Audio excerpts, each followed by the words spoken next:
L'UCREF, c'est une institution indépendante, relevant quand même du ministère de la Justice, mais dans l'exercice de ses fonctions, elle est indépendante.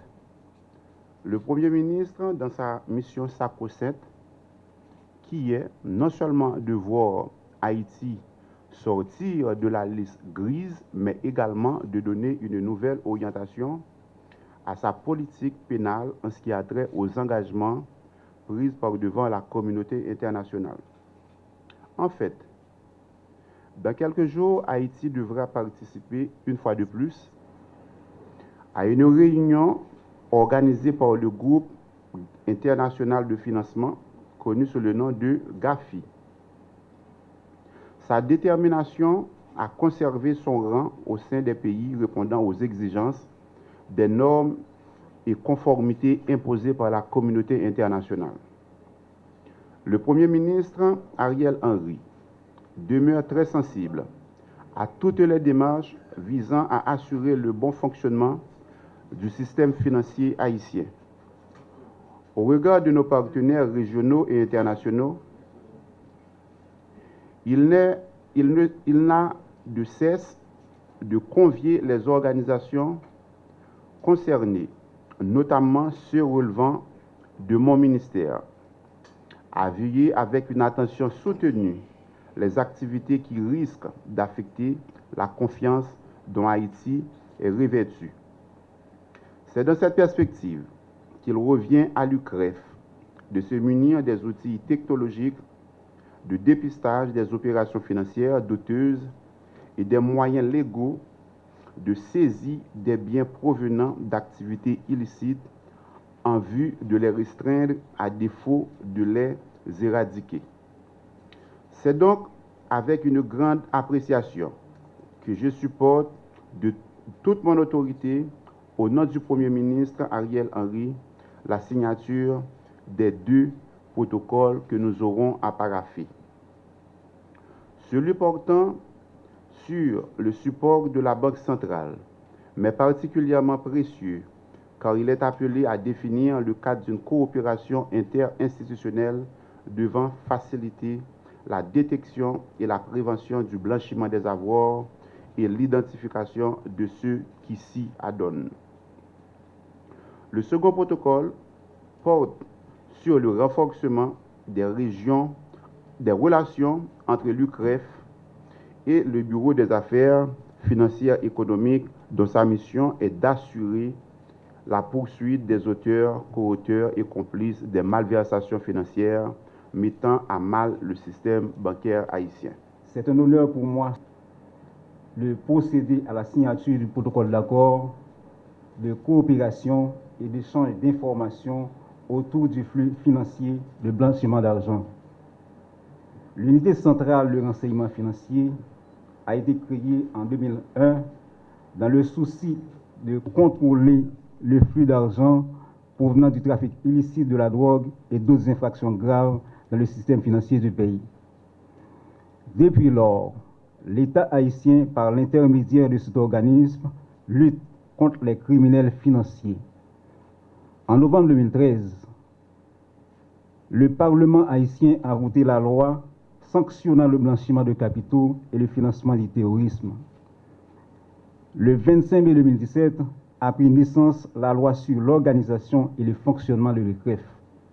Selon cette loi organique, il est créé un organisme autonome à caractère administratif, doté de la personnalité juridique et jouissant de l'autonomie administrative, dénommé l'Unité centrale de renseignement financier, dont sa mission constitue à la réception, l'analyse et le traitement des déclarations auxquelles sont tenues les institutions financières, non financières et professionnelles désignées de lui faire parvenir des informations et renseignements dans le cadre de la lutte contre le blanchiment de capitaux et le financement du terrorisme.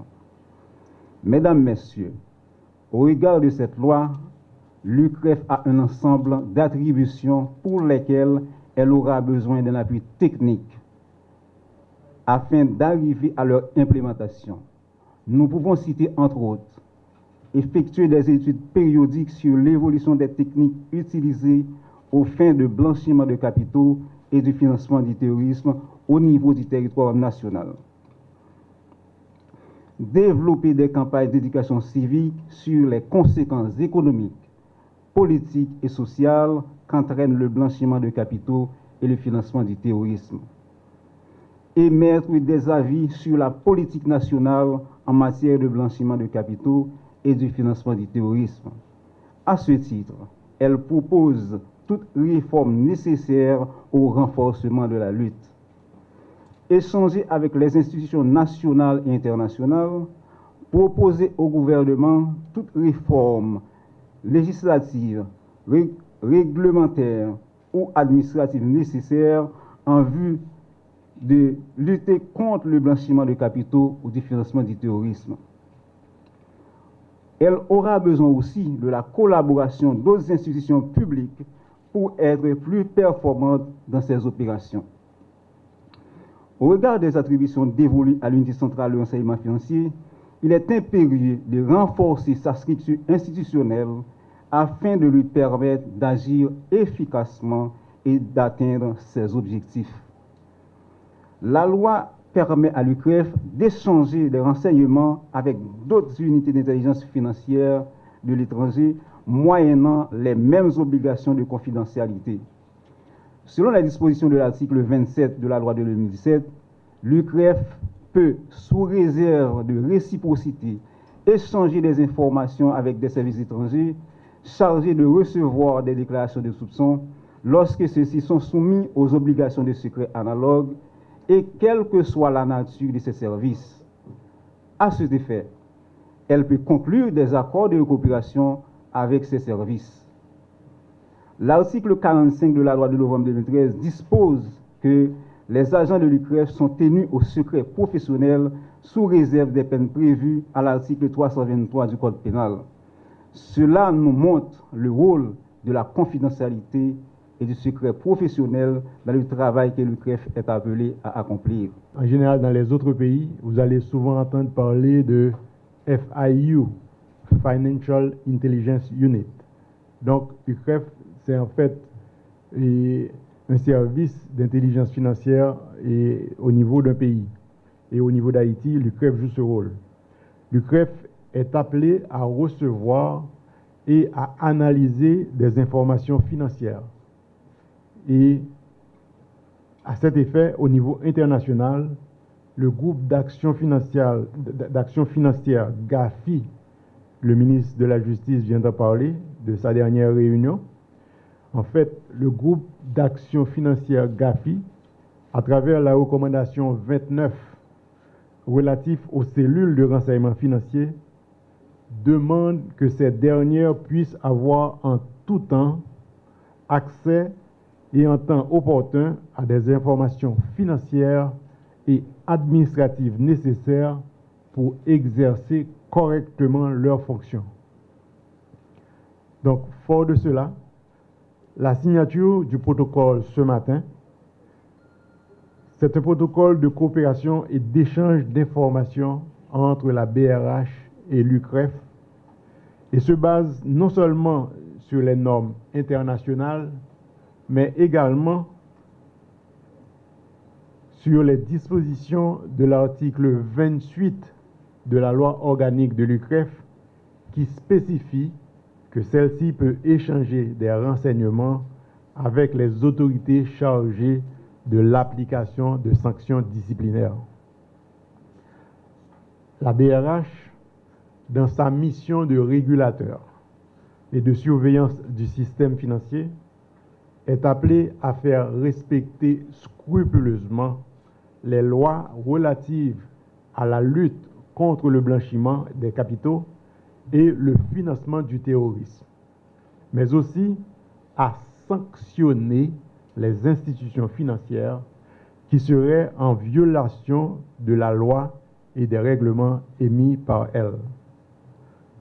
Pour assurer un contrôle efficace, tout en se basant sur l'approche fondée sur le risque, nous avons aujourd'hui à la Banque centrale une supervision qui utilise l'approche fondée sur le risque.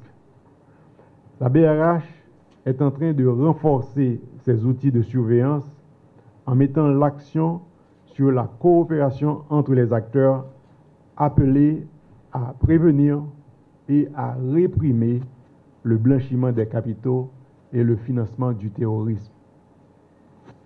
Cette coopération fondamentale passe par des échanges d'informations dans des délais très courts.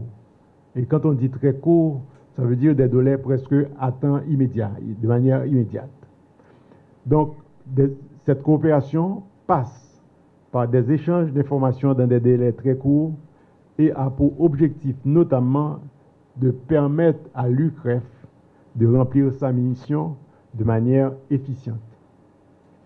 Le protocole de coopération et d'échange d'informations concrétise formellement des liens existants entre la BRH et l'UCREF depuis la création de celle-ci et indique l'engagement formel de la BRH à jouer sa partition dans le cadre des mesures prises par l'État haïtien pour résoudre les défaillances stratégiques du dispositif de lutte contre le blanchiment et le financement du terrorisme.